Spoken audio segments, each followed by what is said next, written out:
be able to attend all of the meetings and to be able to refer back to them as the public process.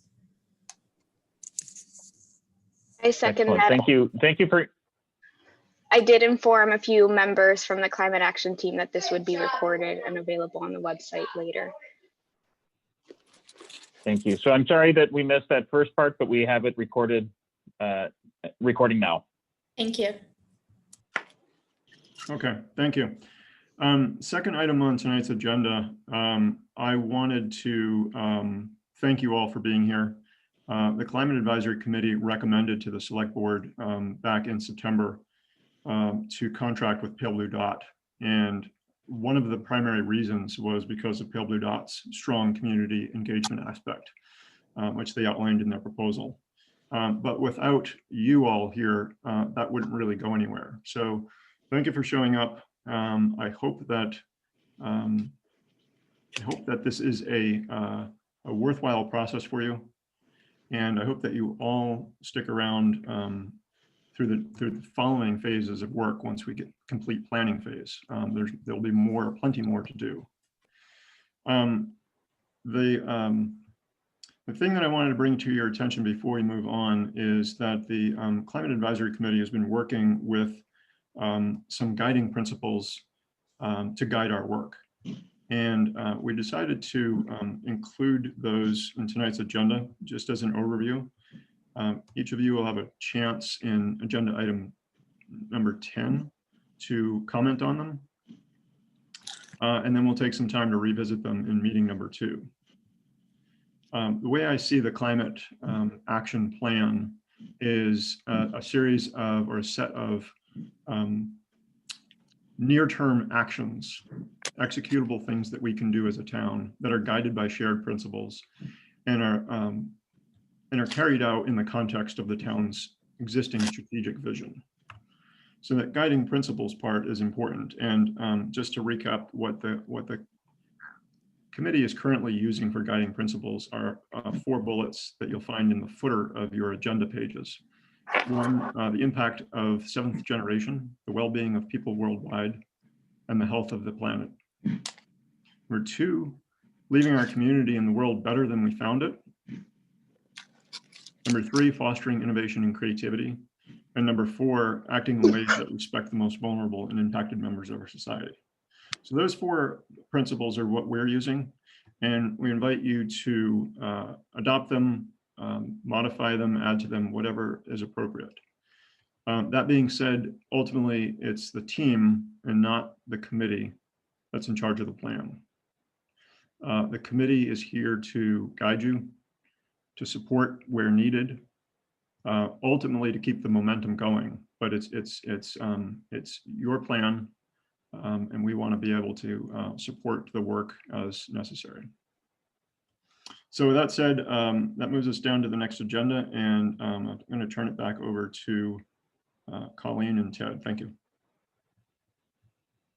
Excellent. Thank you very much.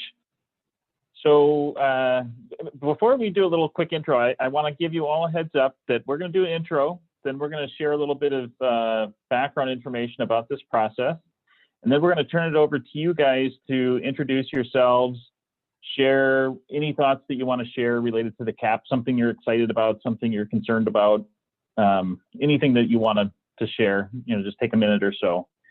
So I just want to give you a heads up because I always like knowing in advance when I'm going to have to share something. Colleen, you want to start off with introductions on our side?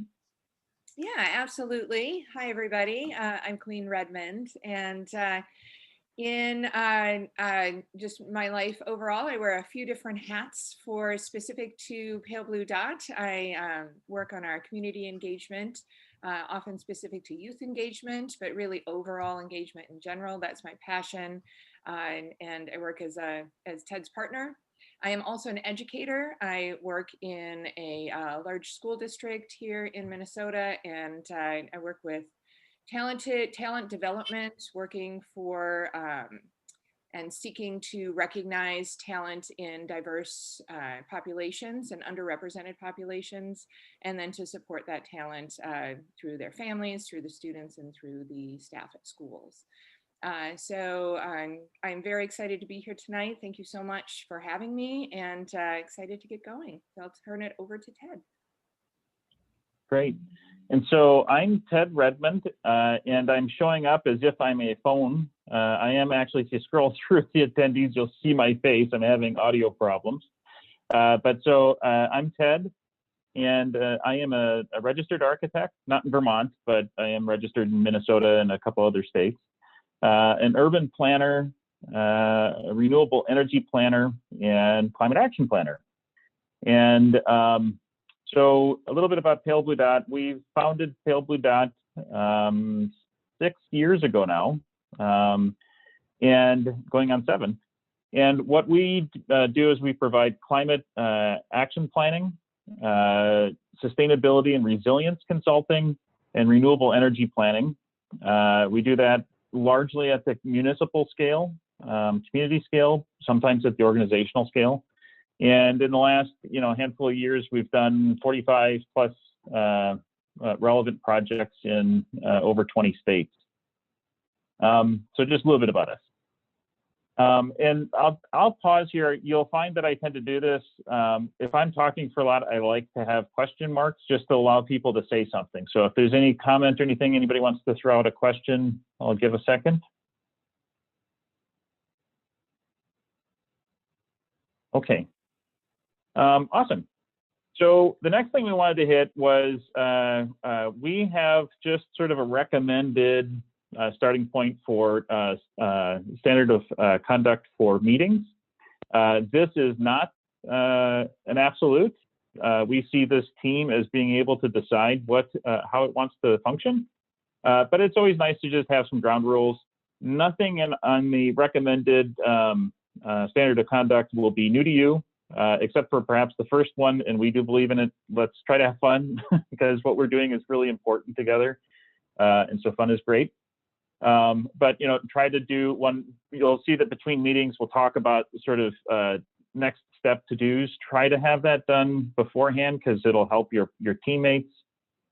We are looking definitely for valued input from everybody. Everybody in this virtual room has significant offerings to this process. Even if somebody feels like they don't, trust me, everybody does, because that's how successful plans come about. And we look forward to hearing all of that. Please be aware of your fellow participants. Try not to dominate in mutual conversations. Let's assume good intentions by all and recognize that we all have something to learn and something to contribute. This is less critical maybe in Zoom, but trying to have just one conversation at a time. Discussions and criticisms should focus on topics and never on people, including people outside the room. Operating with an open mind and asking questions and actively listening. Seeking to understand before disagreement. And if we have something to say, try to raise our hand physically or in virtual world, do the hand raise function. And then lastly, try to put the cell phones on silent, or in meeting format, we'll try to be on mute when we're not speaking. So again, these are recommended place to start. The team can absolutely suggest or negotiate amongst yourselves for different standard of conduct, but we just thought it's a great place to start to kind of set the tone. So again, just seeing if there's any questions or comments. I'll let you know too that I'm monitoring the chat. So if you have any comments or questions you'd feel more comfortable putting in the chat, feel free to do that and we'll make sure we address them. Okay, thank you. Okay, so the next thing we wanted to hit is a little bit of a project overview. So we're going to tell you a little bit about the project, and then we're going to hit you guys up for your little intro sharing. So first, why are we here? The project is to develop a new climate action plan for Hartford. It's intended to guide action town-wide as well as for municipal operations. It is really an outgrowth of the town's joint declaration with the school district, which you probably all are very familiar with. But just highlighting that the declaration commits the town and the district to reducing town-wide GHG greenhouse gas emissions. and also municipal operations as a subcategory of that, by 45% below 2010 levels by 2025, and achieving net zero GHG emissions by 2030. So that's what this CAP is ultimately steering to do, is to help map out some actions for that. And so just to make sure we're on the same page, what is a climate action plan? So a climate action plan is a comprehensive roadmap. It outlines specific strategies, strategic goals or strategies, and detailed actions that a city can implement to reduce greenhouse gas emissions and related climate impacts. We are anticipating that this plan will address both mitigation and adaptation.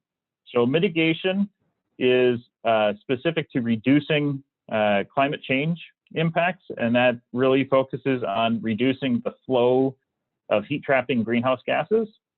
So, reducing burning of fossil fuels, for instance. Adaptation, on the other hand, develop ways to protect people and places, reducing our vulnerability to climate impacts. So the first one really is clearly supportive of the meat of the joint declaration. The second one is very supportive of the meat of some of the guiding principles that Eric went through. A climate action plan is, again, it's addressing broad sectors. For this plan, we have started off with a preliminary recommendation, and again, this is open for the team to navigate with us. But the sectors that we frequently see in a plan like this, some of them you absolutely will want, others you may decide that you don't want. But typically, buildings and energy, transportation, and land use, solid waste and recycling, those three sectors are mitigation sectors, and they have some adaptation opportunities to them as well. Then water, wastewater, and flooding, climate health and safety, food and local agriculture, green space and tree canopy, and climate economy are all very heavily focused in adaptation and some mitigation aspects to them as well. So they're, each sector is, or a climate action plan is organized then with overarching goals, or with an overarching goal, for instance, get to net zero by 2030, as well as with strategic goals or strategies and detailed actions to achieve the goal. So the strategies are statements of direction that expand on the vision of the GHG reduction goals, and they guide decisions about public policy, community investment, and actions. So strategies tend to be higher level, almost goal type statements, like reduce vehicle miles traveled by 20% by Tuesday. That is a strategic kind of goal. And then actions are detailed items on how we're going to complete that. So what are we specifically going to do to try to achieve that strategy or strategic goal? So what types of actions can be included in a CAP? There's all sorts of actions. We tend to organize them in our minds in 4 categories, though. Category 1 is leading by example. So that's things like, hey, we can put solar on the front lawn of the town hall and illustrate how solar is awesome. So doing things that help folks learn how to take action. We can incentivize, so that can be literal incentives, like if you put solar on your house, we're going to give you $500. Or it can be incentivizing by making something easier or trading one thing for another. So making policies and procedures in the community easier if you are doing energy efficiency projects on your new construction, for instance. We can also do actions that are advocating. So that can literally be advocating, going to the state, going to the federal entities, going to the county, whatever, and advocating for changes.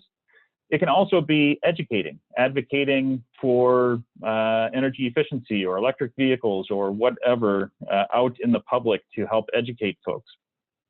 And then lastly, it can be requiring. And in the United States, we tend to require much less than the other strategies, but there are very useful requirements that might come about. You know, policies that might require energy benchmarking, for instance, or energy disclosure before you buy a house, something like that. Those are relatively common requirements that are taking place now. So there's 4 kinds of categories that our detailed actions can take place in. So I just wanted to kind of give that overarching idea. So, so far, again, I'll just pause for a second, see if there's any comments, questions.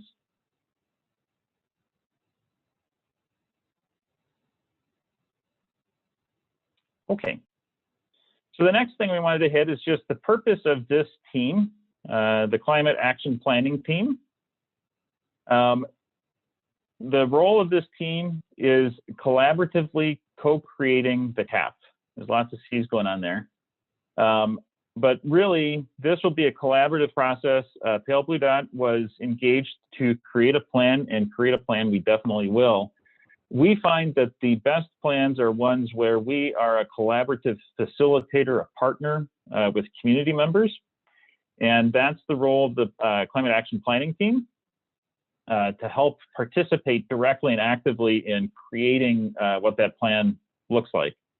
And so it includes things like supporting and reviewing and refining and prioritizing strategic goals, which, by the way, you'll find we've got recommended starting point in one of the documents that we've got available to the team, which is the Carbon Neutral Pathways and Strategic Goals report. So we've got a starting point, and then the ability to kind of give us feedback on that. And then it starts getting, you really get your hands dirty in the next, which is supporting and exploring and creating, reviewing and refining detailed actions. So once we establish the strategies that we think we want to achieve, then we're really going to spend the bulk of our time here together as a team looking at detailed actions. What sorts of things can we do to advance, renewable energy, energy efficiency, electric vehicles, et cetera.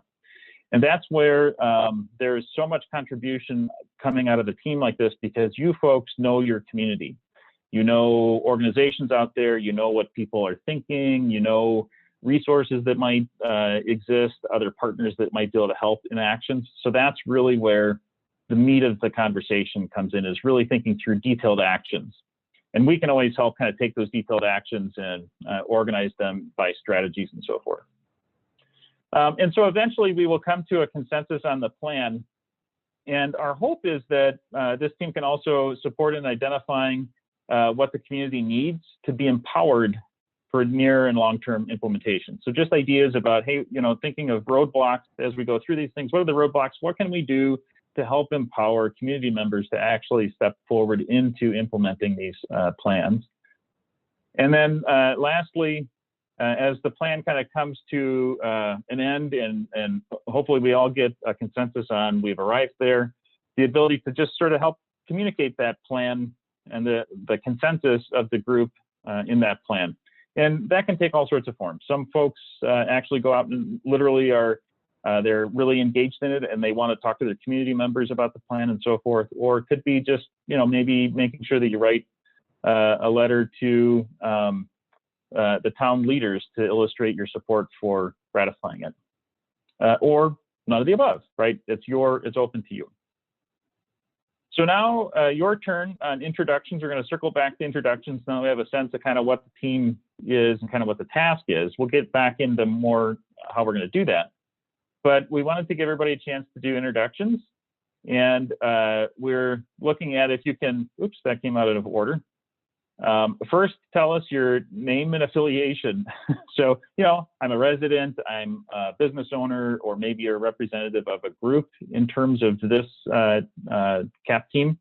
And then also, if you could just share something that you want to share with us related to the CAP. It could be, how do you feel about the guiding principles that Eric talked about? Or what are goals or concerns that you might have about the CAP that we all maybe should be aware of? Or maybe you're just really excited about the CAP effort for some reason and you want to share that.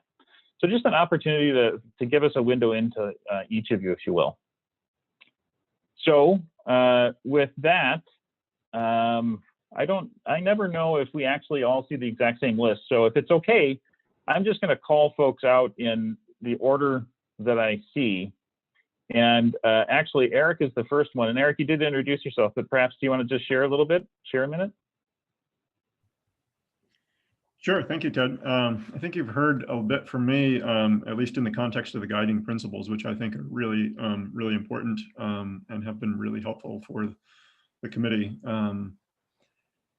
One of the things that I hope that we get out of this is a team that's willing and able to carry on the work beyond just planning. I think that's often a big challenge, is moving on to the next phases. So I'm really looking forward to working with all of you going forward, and really getting down into the actions and doing the work. I am fully aware of the aggressive nature of the Hartford's goals, both townwide and at the municipal level, and cognizant of the need to be able to work on multiple campaigns and multiple projects, multiple initiatives simultaneously. And so that's going to take a lot of resources, a lot of people.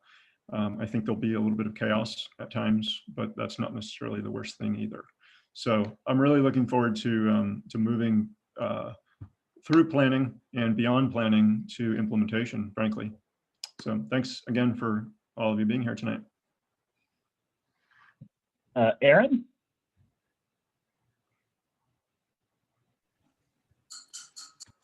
Hi, everyone. I think I'm the only Aaron. My name is Aaron Lamperti. I'm with the Norwich Energy Committee. And I am here as much to see the process as to participate. I'm excited by the aggressive nature of the goals, and really want to see how a larger community really puts that together. And I'm hoping that, yeah, when the rubber hits the road, that we'll really get something done. Thanks. Excellent. And Alice Ely? Hi, yes, thanks. I am not a resident of Hartford, but I was very happy to be asked to join this group. I'm the executive director for the Public Health Council of the Upper Valley. I've been involved for a number of years with the Upper Valley Adaptation Work Group, and particularly some projects that have related to the climate impacts on health. And so I'm hoping to learn about how climate action plans come about, help Hartford find ways to reach goals, and advocate for looking at health impacts as we move forward, both from the perspective of things you need to do, but also ways to sell a climate action plan as having a positive impact on health. Great. Anna? Hi, my name's Anna Mejia. I have a few different affiliations. I'm a member of the Climate Advisory Committee. I'm Climate Projects Coordinator for Vital Communities, a member of the Upper Valley Adaptation Work Group, and I am a resident of Heartland. And I am excited about these guiding principles for the Climate Action Plan, that it's looking at also how we can be respectful of the most vulnerable populations, recognizing that oftentimes those communities thinking about low income, Black, Indigenous people of color bear disproportionately environmental impacts, and they don't share the benefits equally. So I'm really interested in seeing how we can address that. And also excited that this climate action plan is looking also at adaptation, not just mitigation. Great, thank you. Ariel Arwin? Yes, hi, this is Ariel, and I echo what Aaron had to say. I'm also not from Hartford, I'm from Heartland, and I'm inspired and excited to see what's going on here and how I can help. Thanks. Great. Ashley? Hey. Hello, I'm Ashley Andrews. Sorry, I don't have my last name on there. Can you all hear me? Yes. Okay, good. I live here in White River Junction. I'm super happy and privileged to be sitting in my zero energy solar home for this meeting. And that home is built by Vermont Homes, where I also work. So I'm kind of, I think I'm here both as a representative of Vermont, building zero energy modular homes here in Hartford, and also just as an individual and a community organizer in Hartford. I love and echo what Anna had said. I really appreciated the guiding principles. That was a really nice way to kind of open the meeting, and really appreciate the thought that went into creating those. And I'm really excited about the town's goals. I think that Hartford, all the people that I know here, and from being out in the community, I think people really share the values for aggressive goals and to move quickly and to do it in a really thoughtful but also kind of quick way. So I'm just really thankful for all the work that people have been doing to get us to this point, and excited to be a part of more work going forward. And it looks like you've also been able to bring the, you'll be able to do some audience testing for the next generation too on the action plan. So that's good. Bruce? I'm Bruce Riddle. I live in Hartford. I'm on the Planning Commission. And we've been thinking about these climate issues for a very long time. And I'm hopeful we'll make progress in these things. These are tough nuts to crack. Indeed. Carolyn Hooper? That's correct. Start my video. Hi, I'm Carolyn Hooper. I am a resident of Wilder, and I'm also on the Upper Valley Sierra Club Group Executive Committee. I have been for a couple of years. I'm an educator and a former ecologist, a restorative wellness coach now as well. I also teach people, I teach workshops and classes on restoring relationship to the earth. And so I bring, I hopefully will bring a voice of indigenous wisdom and looking at it from the earth's perspective, not just from the human perspective. And so I was very happy to see in the guiding principles, leaving the earth in better shape than we have it now. So appreciated those and appreciated they starting the meeting. Thank you. Great. Charles Lindner.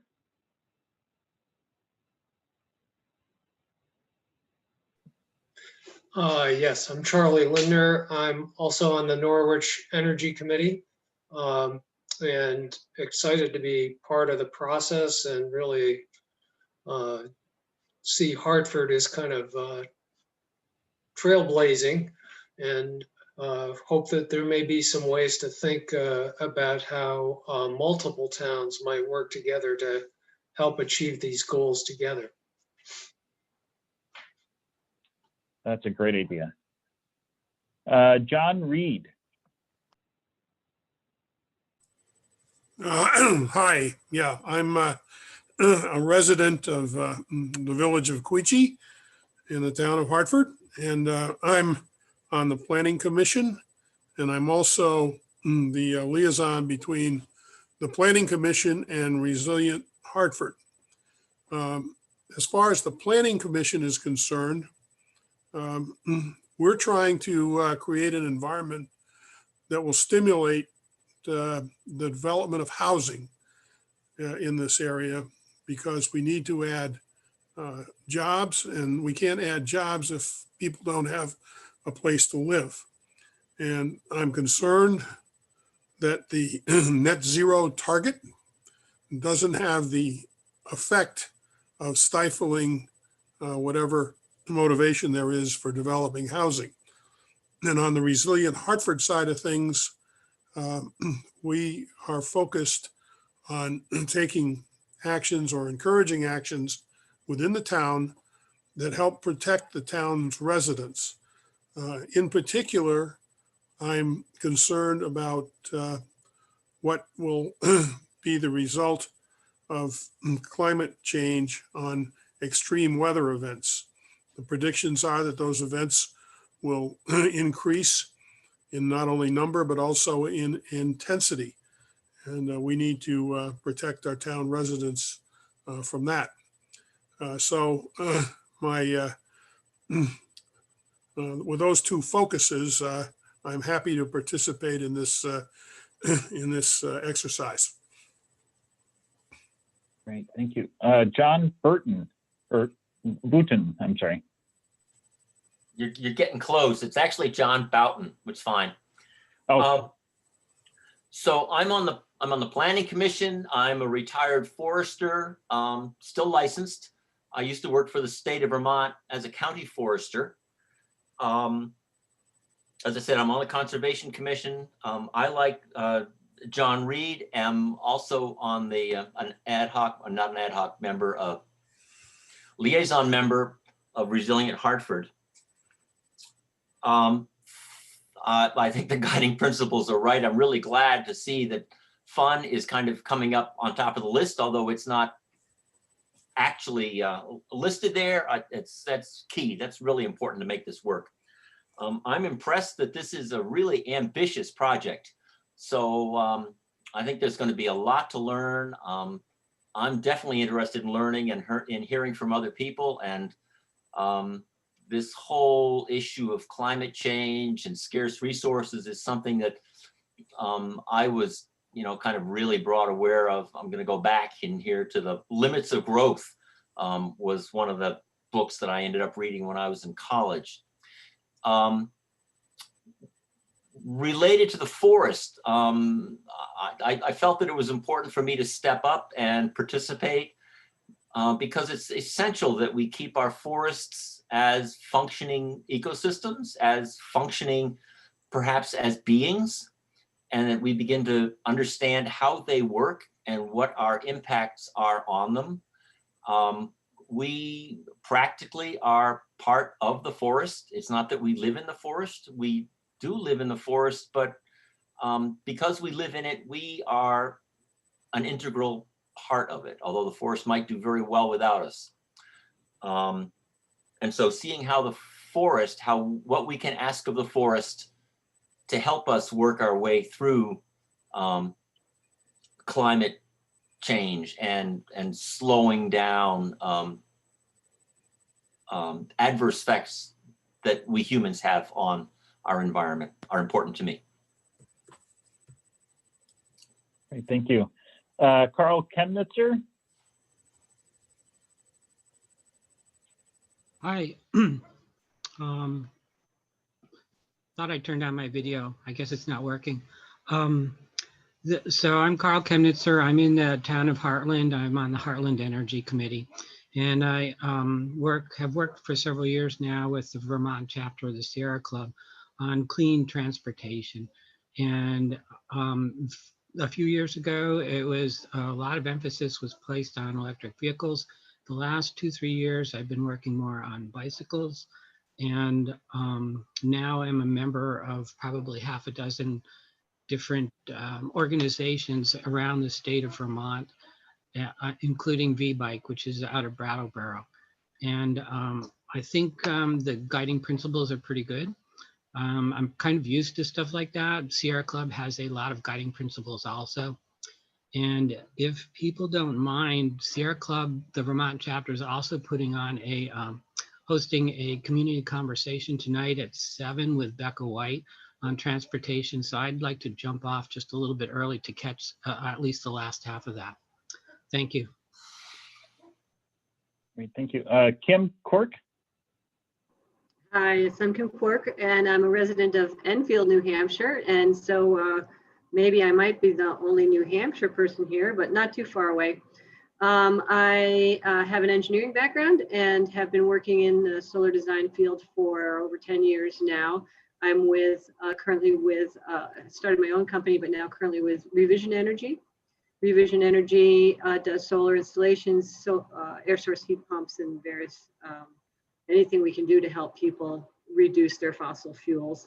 One of my hopes in being a part of this group is that I will be able to both bring some of these ideas to the other side of the river, which needs a whole lot more help than Vermont, but you guys are just inspirational to New Hampshire. So I expect to be able to bring some ideas and thoughts, and I'm also on the Enfield Energy Committee, so some of them can hopefully be right here, worked on right here in Enfield. Yeah, excited about being involved, and really always looking for that way that we are more inclusive in our discussions about climate action plans. especially in the solar field, it's been so hard to provide solar to people who can't just pay for it or get a loan for it. And so it's always something we're seeking to do better. So great, thanks. Wonderful. And then Kyle or Meg? I'm not sure which. I'm sorry. Well, both of us. Okay, great. So I'll go first. I'm Kyle McClory. I'm a resident of Hartford. I have been sort of involved in energy issues for most of my professional career. Used to do sort of energy policy, renewable energy, energy efficiency work in with some of the utilities in Minnesota. And for the last 10 years or so, I've sort of transitioned into a systems architect for companies that deliver sort of smart metering technologies and the various software systems that utilities use to manage their grids. So I'm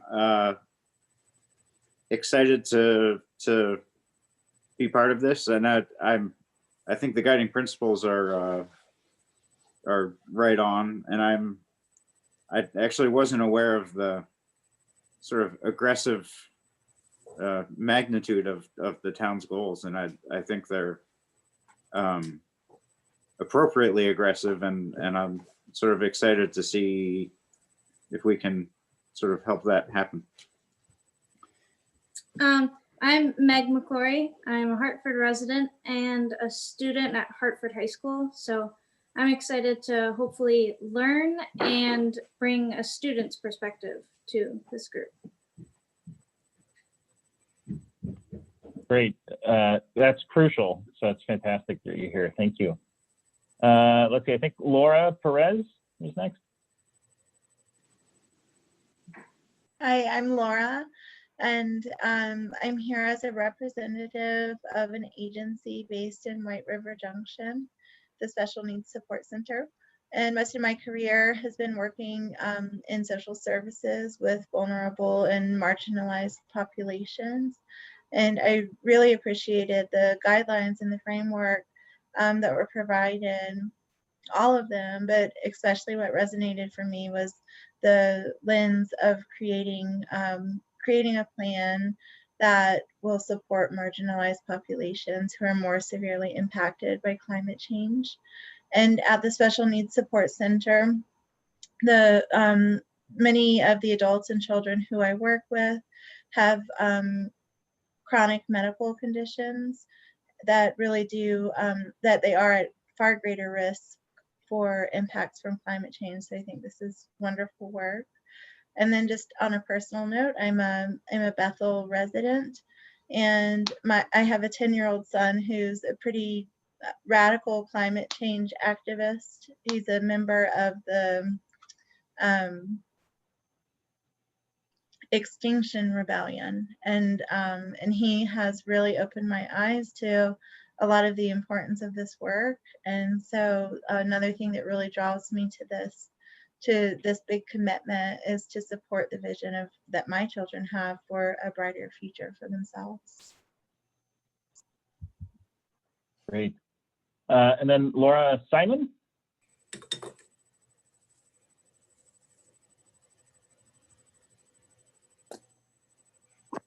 Hi, I'm Laura Simon, and I'm currently a resident of Wilder Village in Hartford, soon to be moving to White River Junction. I have been a social worker and a special education teacher for many decades, working with those vulnerable populations she just mentioned. I've been a climate activist, involved with direct action on climate issues, including participating in Upper Valley Extinction Rebellion. Hopefully we're gonna survive as a group. We've kind of haven't had as much activity during the pandemic. I also am part of a group that, as John says, that's concerned about forests, and it's called Standing Tree Vermont. I'm a member of Resilient Hartford. A couple folks said they were part of that as well. And one of the issues that is coming up in Resilient Hartford, I have kind of mentioned it. And as we look at what's happening with the climate, we might find we have climate immigrants coming to this area. How will we be prepared for an influx of people? So I guess that was basically, oh, and I appreciate that you included in the principles working towards understanding how folks are left out, and we need to connect and bring in and provide what's needed to those left out groups. Thanks. Wonderful. And as a little plug for one of the supporting documents that we'll introduce in a second, we actually have a little bit on climate migration potential for the community. So, and then I think next was Lucas. I'm a resident of White River Junction and a member of the Climate Advisory Committee. Can't take credit for anything that they've done because I've just recently joined that. Anna and Eric reached out to me and told me about what the committee and the action team were doing, and so it's pretty excited to be able to join what's going on here. You know, I've worked at B corporations before, and sometimes doing that, it's like depressing how low the bar is for places to be able to call themselves green. And so, like, really happy to be able to be a part of something where the goals are a little more ambitious. And I've also worked on some different community organizations, and like it's nice to see that we'll be taking into account all the members of our community to make sure that it'll work for them. And I guess a concern that I have about this a little bit is, you know, at a recent select board meeting, one of the members asked, is it, you know, realistic for us to even attempt this goal? And I think we could see that a little bit because, you know, like other places haven't done it, so there's not very many examples of it, but it's like pretty awesome to be working to like set those examples because it is realistic. You know, we have the ability to do that, so you know, just excited to be able to do it. Wonderful, thank you. And I think I accidentally skipped Linda Gray. Did I miss you, Linda? Yes, that's okay.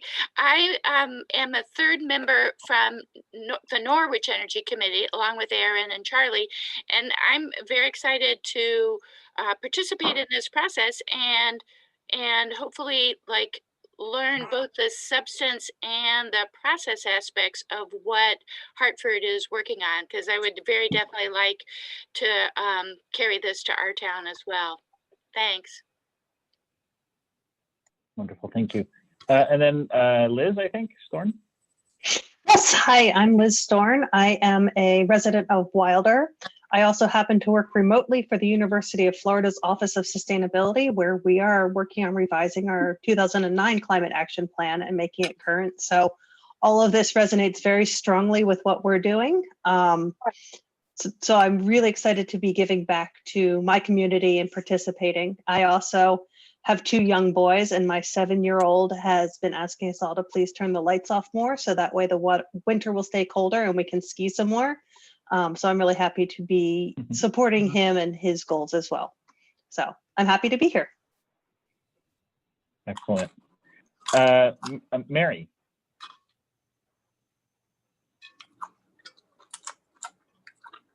Hi, can you hear me? Yes. Yes. I'm Mary Hutchins from White River, resident, obviously, part of the Conservation Commission, and working as a liaison between the CAC and the Conservation Commission. And I liked your guiding principles that you started with. I'm hoping everybody can live up to those and we can learn a lot from each other and also move this ahead. I don't have any concerns yet. I'm eager to learn about it. That's all I got so far. Wonderful. Molly. Hi, everyone. Good evening. I'm Molly Smith. I am the chair of the Hartford Energy Commission, where I work with Eric on many energy-related issues in the town. I live in White River Junction. I am largely here in my capacity as chair of the Hartford Energy Commission, and I'm really eager to get involved with the energy aspects of the climate action plan. But I'm also really interested in the holistic nature of the work, and I'm hoping to be able to participate in some of the other areas of the plan. I was really happy to see on the guiding principles the focus and attention to the vulnerable and perhaps marginalized members of our community, of which there are plenty, and they are, again, as others have said, often the ones that suffer the most as a result of climate change and energy inequity. So I'm really excited to work on those issues. Yeah, just happy to be involved and happy to be here. Thanks. Great. And then Ron McGarvey. Hi, I'm Ron McGarvey. I'm actually a resident of Burlington, but I'm also president of Vermont Interfaith Power and Light. Huh? They didn't give me vegetables here. A nonprofit focused on the repo. They were supposed to. Vermont faith communities to address climate change.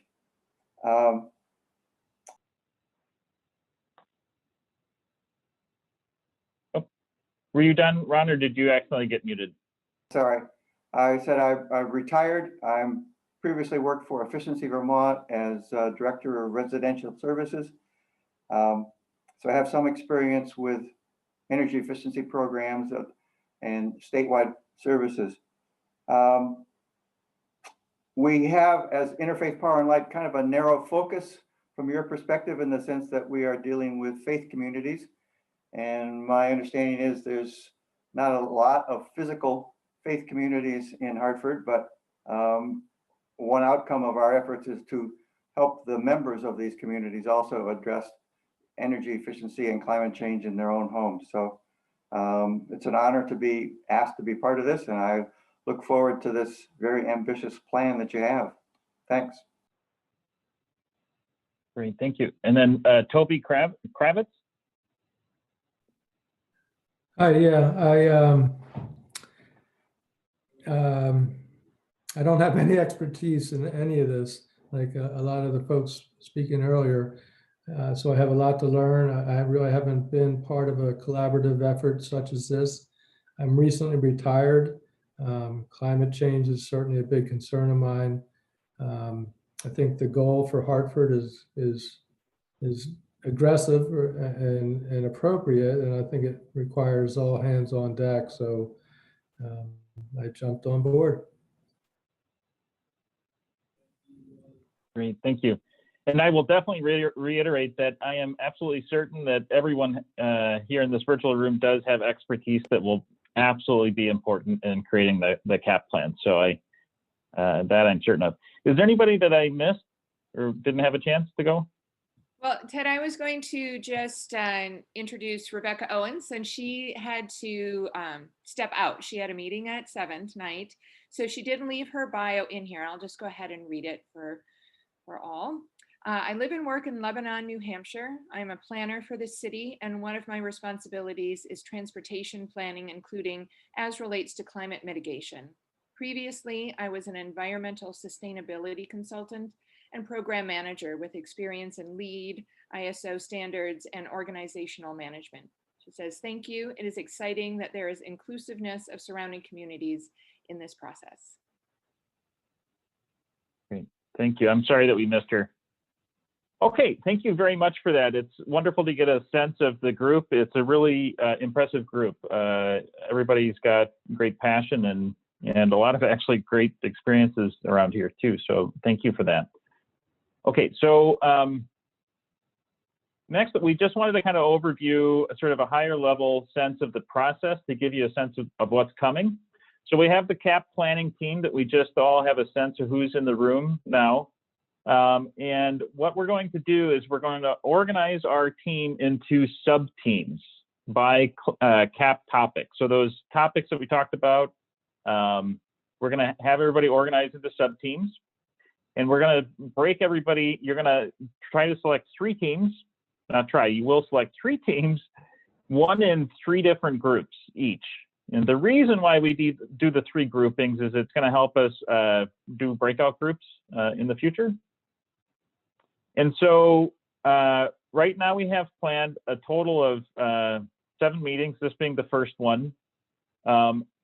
The next one is going to focus on, we're going to share a little bit about some of the foundational documents, the research that we've done to date, maybe break into small groups for a little bit of capturing of any feedback on that or ideas that are generated from those documents. But the bulk of our work really are these 3 green circles here, the 3 workshops or 4 workshops in the center here. So those workshops are going to be heavily focused on sub-team breakouts. So this one is a little bit too much of me talking. The next meeting is probably going to be a little too much of me talking. I'm sorry, but we're just trying to kind of make sure we're all aware of each other and get some foundation out of the way. But the bulk of it really is going to be the workshop sessions, and those are going to be almost entirely breakout groups, talking to each other, sharing ideas, exploring things, and so forth. So we hope it to be a very collaborative process and one where everybody can engage. We have tools to support the team in this whole process. The first is, as I've mentioned, foundational documents. We have 3 research documents, if you will, the way I think of them. The first is the vulnerability assessment, looking at climate vulnerability within the community. The second is the greenhouse gas inventory, and that is looking at both community-wide greenhouse gas emissions as well as municipal operations as a subset. And then we have a renewable energy potential study. And the purpose for all of these 4 is to give us a good sense of kind of what are the baselines of the community, if you will. All of those findings get stuffed into a 4th document, which we call the Draft Hartford Carbon Neutral Pathways and Strategic Goals Report. And so as you have the opportunity to look at the foundational documents, really, if you had limited time, you could focus in just on your chapters related to your sub-teams, look for your sub-team chapters in this draft strategic goals report, and you'll get the gist of it. But if you have an interest and the time, you can explore deeper in any of the vulnerability issues, the greenhouse gas mitigation issues, or renewable energy considerations, by looking at those other reports as well. So it's kind of flexible based on your interests and your availability. The next tool that we have, or thing that we have for the team, is a tool that we call the Action Finder. The tool is set up, it's got literally about 4,000 detailed actions in it that are harvested from communities all over the country. And the tool we use, it's intended to be supportive of the teams. We find that when people are, we're starting to think of ideas about detailed actions, some people really have a knack for that, and maybe it's a part of their past or something. And others of us, I always like seeing other ideas first. So this tool is intended to give us a place to start so that we don't have a blank paper. But it's only a supportive tool. So in other words, you don't have to use actions that you find in there. I suspect you'll find actions that you really like, though.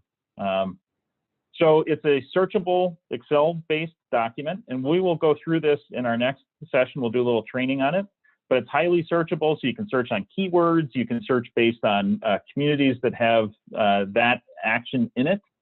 And you can use it as a venue to share ideas together. So everybody will have their own column where they can put in comments in there, and you can see each other's comments and even have kind of a dialogue back and forth if you like. So it's intended to be a research tool and also a place to interact with each other. The third sort of tool, if you will, is action screening criteria. That process, we're going to end up with more actions than we need, more actions than we want, perhaps. And so we'll want to start whittling actions down. And the way we typically do that is twofold.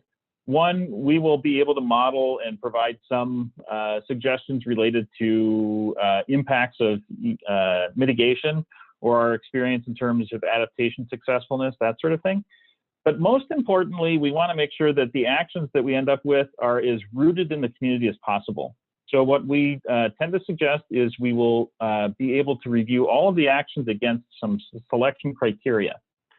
And that selection criteria, you guys will actually be able to define. We have a tool to start that. We continue to cull plans all over the country. Whenever we see selection criteria show up, we add them to our list. And so that's a place to start. And you can add your own. You can add your own criteria, and then we will do a democracy voting process to identify, 3, 4, maybe 5 selection criteria together. And then that's how we can select and prioritize our actions moving forward when we get to that right point. We also have a web page set up for the team, and that will be a go-to place. It's password protected because there's tools in here that are process tools that we don't want just anybody getting access to. It's not for purposes of keeping it out of public eye. It's for purposes of making sure that the work of the team is guarded while the team is not done. So we don't want to accidentally undo people's work by having somebody that doesn't know what they're doing accidentally undo things. So it's a password protected website. I will send out an email following this that gives you the password. I suggest if you can have your browser remember the password, that's good. But you'll find in there all sorts of things from the studies and reports that I've talked about. There's a document download center, as well as a place that you can upload files if you want to send something to the whole team. It'll go through us first, but you can send it and we can upload it. And then all of our meetings, you'll see them kind of populate down below. As we have meetings, you'll get content showing up there. So is there any questions at all related to any of that?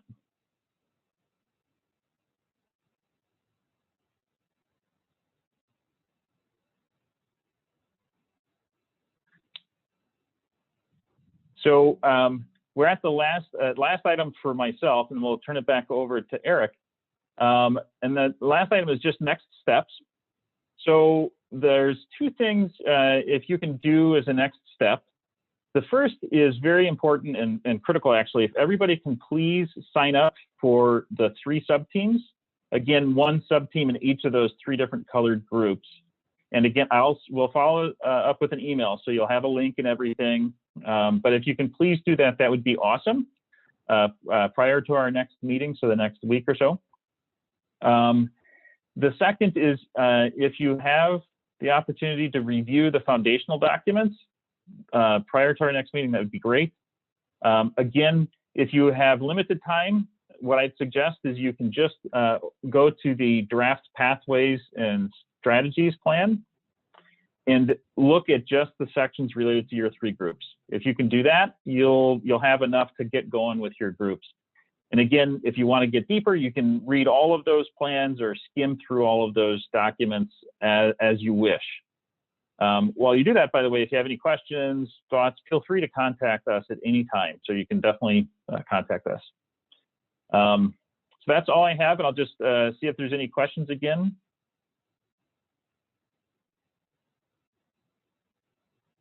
And hearing none, Eric, do you want to take us out?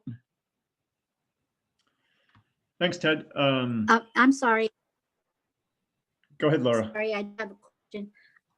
I'm not sure where you sign up for the subgroups. Thank you for asking that. I will tomorrow. You will get an email from me. Everybody will get an email from me, and I will have. I'll have those next steps, and I'll put links in there. So I'll get that to you.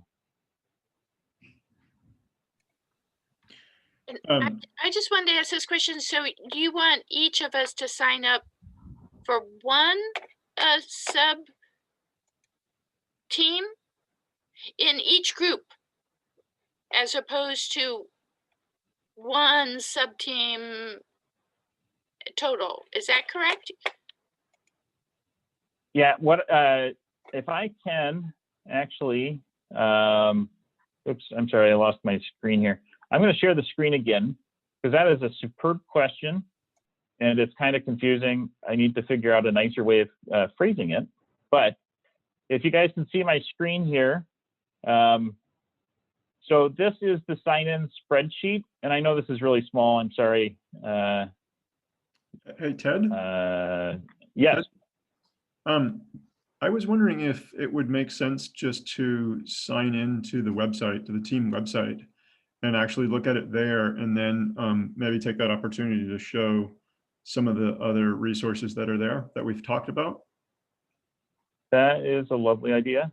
Let me Great, do thank you. that. Okay, so this is our team website. And again, I'll send you links. So if you don't catch it, not a problem. I will send you links. But it's just paleblue.LLC/Hartford-CAP. Again, I'll send that to you. And this is the site. As we produce documents, you'll often get a note that says, hey, the document is available. It's embedded and available for download. So when we say it's embedded, it's off here on the right-hand side, and you'll see these documents kind of coming down. For some reason, my internet's not acting very well, so they look like they're blank. And then under the blue folder, you can always download things. Okay, so that's for Document Center. For signing up as the sub-team, you come under CAP Team Resources. This PDF has the team contacts. So if you want to email your sub-team members, when we get to that point, you'll be able to do that. And then this link is for the sub-team sign-up page. And when you click that, it's going to open up an Excel document online. Okay. So what you want to do is there are 3 groupings. And the reason why we have 3 groupings is in a workshop session, we're going to do a breakout session, and we're going to say everybody's going to go to their group number 1. And then we'll come back together, share a little bit about what we heard, and then we're going to do a breakout session for group number 2. And then we'll come back, and then we'll do group number 3.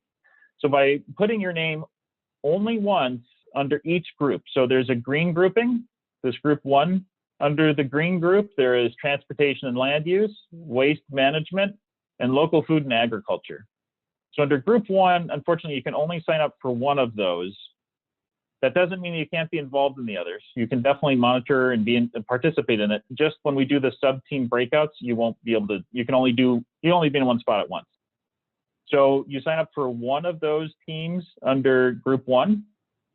Under group 2, there are just 2 sub-teams. There's energy and the built environment and health and safety. And then under group 3 is water and wastewater, which also includes flooding. There's green space and trees, which also includes, by the way, heat island mitigation strategies. And then there's climate economy. So when you're done, you'll have your name under three sub-teams. One of them will be up here under group 1, one of them will be in here in group 2, and one of them will be down here in group 3. Does that make sense for everybody? That's very helpful, Ted. Thank you. One question that raises for me is in group 2, there's only 2 sub-teams, which means that those sub-teams will probably be pretty large. Is there any way for us to be more granular in that area so that we have smaller sub-teams, or is that not necessarily a concern? That's a great question, and this is not a bad thing, but this team is actually a little larger than what a lot of our teams are. We end up with usually maybe 15 to 20 is most common, but that is not a bad thing for us because many hands makes lighter work, so it's not a bad thing. So we can definitely think about whether we want to break that into sub-teams. We could definitely do that. We could, for instance, under buildings and energy, we could break into like renewables and energy efficiency, right? That could be one way of doing it. And for health and safety, climate health and safety, we could break into,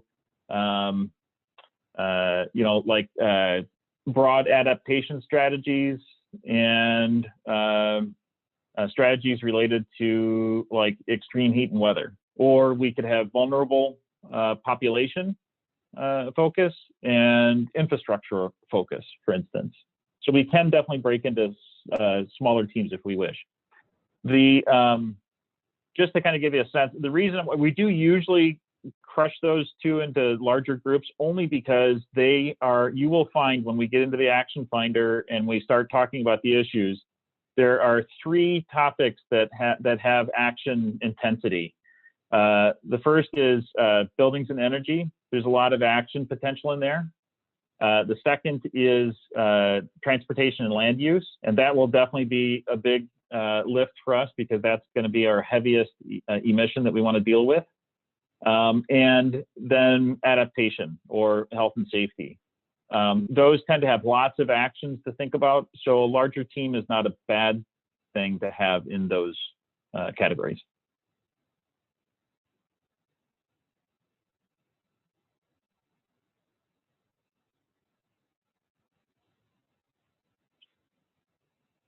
Okay. Any other questions?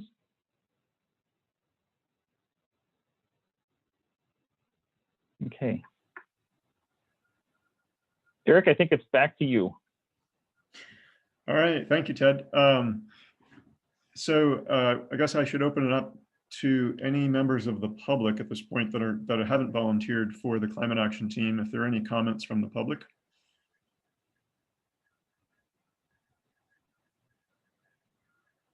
Okay, hearing none. Before we move to adjourn, first of all, this is we're a little early tonight, so it's a good sign, a sign of good things, productiveness to come. I want to let you all know if you were signing on while I was in the middle of reading some rather arcane sounding stuff. The Climate Advisory Committee, we've been told by the town that basically we need to treat this as an open meeting. And so we need to follow open meeting laws. And so what we'll try to do in the future is dispense with those formalities as quickly as possible. So in the future, if you're signing on and you hear that I'm reading something and you're wondering whether you're in the right meeting or not, you are. And we'll get those details out of the way so that we can move from an open public meeting of the advisory committee to the team working on its work. So thanks for your patience with that. And with that, Anna or Lucas, I'm looking to you for a call for adjournment unless there are other questions. Before I do that, would you mind if I share a quick announcement? Not at all, please do. Just because we have this awesome team of not just representatives from organizations, but also private citizens, I wanted to take the opportunity to share with you something that the Upper Valley Adaptation Work Group has put together and is offering. So last year we launched the Climate Change Leadership Academy, and we're offering that again this year. And we just opened up our application for that program. What it is a program of 6 sessions in which you will learn about climate impacts. You will learn how to design a project to improve your community's resilience to climate change. So if you're interested in learning more about the Climate Change Leadership Academy, please visit the Vital Communities website with more information about that. I'll add that information quickly in the chat. And the application will be open until February 14th. So if you're interested in that, please submit an application before February 14th.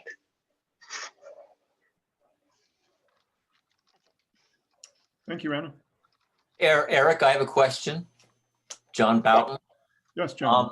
I'm wondering whether you would just quickly review what our charge is for the next meeting and when it is. Let me hand it back over to Ted or Colleen to lay that out. It's a great question. So the to-do for the next meeting, and again, I will send out an email tomorrow to make sure it's in writing so that, because I'm one of those people. But the to-do is, first, make sure you sign up for your 3 sub-teams. And then secondly, access the team webpage and review the foundation documents. In particular, the draft strategies document for the sub-teams that you're on. But if you have the ability and the time, you can peruse through the other documents and pull out things that you're interested in or want to learn about. There's a lot of content in there. You do not need to master all of it. You do not need to review all of it, but just being aware of what's in it, what the content that's there is very helpful so that it can support the conversation in the future.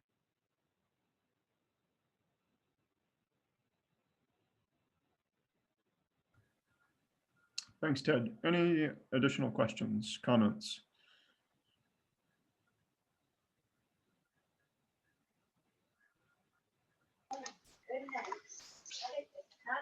I'm not hearing any, so I can make a motion. I move to adjourn this meeting of the Climate Advisory Committee. Thank you, Anna. We have a motion. Lucas, I think it's going to be up to you to second that. I'll second that motion. Okay, we have a motion and a second to adjourn. Any objections to adjourning? All right, hearing none, we are adjourned. Thank you everyone for joining, and look forward to seeing you. Just a quick reminder, our next meeting is a week from today, but at 5 p.m. instead of 6 p.m. And I apologize for the time switch. It just turns out that that time worked better for everyone. And look in your email for a poll for meeting 3, which is our first workshop, right? Okay.